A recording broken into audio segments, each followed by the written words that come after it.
Assalamualaikum warahmatullahi wabarakatuh. Selamat pagi siswa-siswi SMA N 4 Barabai, khususnya kelas 12. Bertemu kembali dengan Ibu Fikrah Zakiyah.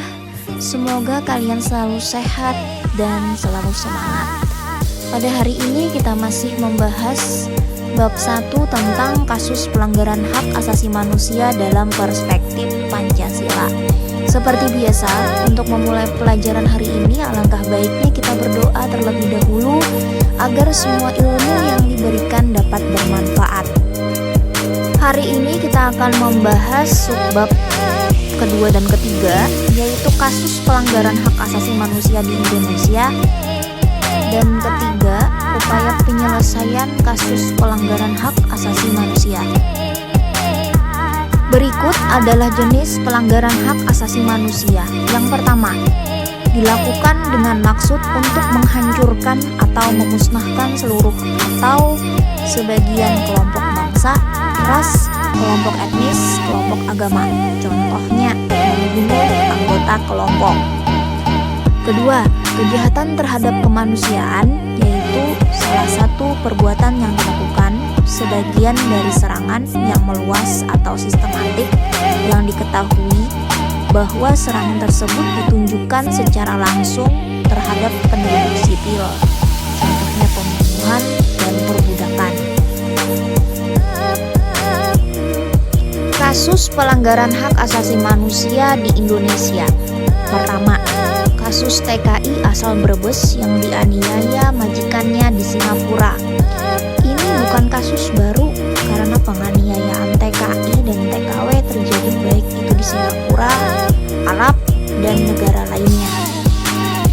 Yang kedua, pembunuhan massal terhadap 40.000 orang rakyat Sulawesi oleh tentara Belanda.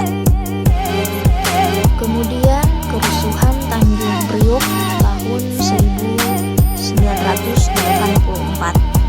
Kerusuhan ini disinyalir karena adanya tokoh agama yang ketika ia berceramah diduga merupakan provokasi dan mengancam kestabilan nasional.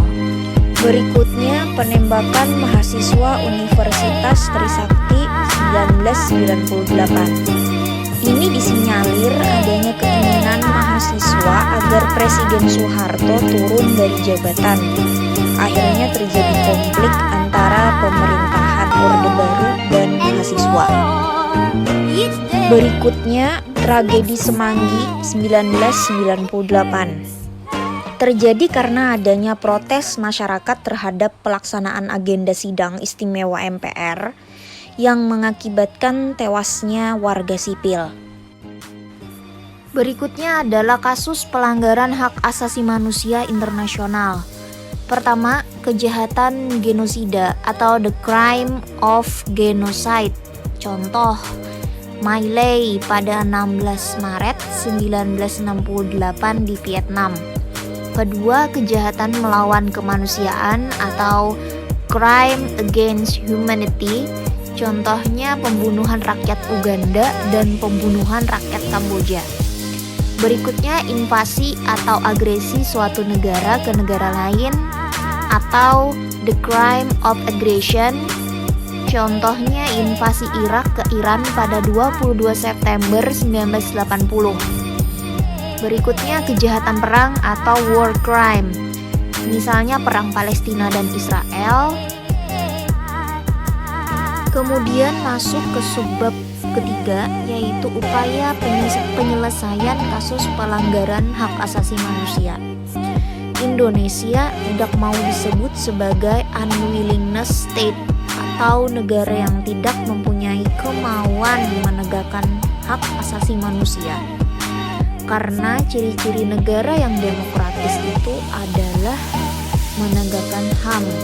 Oleh karena itu Indonesia berusaha semaksimal mungkin dalam menegakkan HAM. Misalkan adanya lembaga-lembaga seperti Komnas HAM, kemudian juga adanya pengadilan HAM yang diatur di dalam Undang-Undang Nomor 26 Tahun 2000. Berikutnya adalah peradilan dan sanksi atas pelanggaran HAM internasional. Yang pertama, diberlakukan travel warning.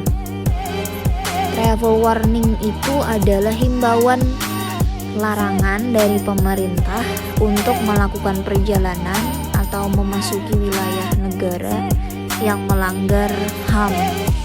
Kedua, pengalihan investasi atau penanaman modal. Kemudian yang ketiga, pemutusan hubungan diplomatik. Hubungan diplomatik itu dibangun oleh dua negara yang harapannya masing-masing negara mengutus seorang yang disebut sebagai diplomat untuk melakukan tanggung jawab dengan atas nama negara pengirim. Keempat, pengurangan bantuan ekonomi.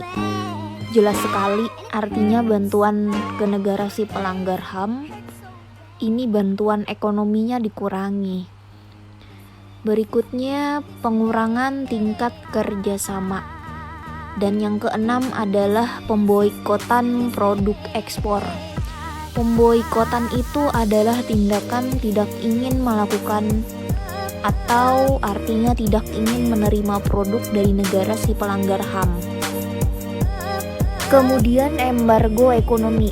Embargo ekonomi ini merupakan kebijakan pemerintah suatu negara yang melarang adanya transaksi perdagangan apapun dengan negara si pelanggar HAM.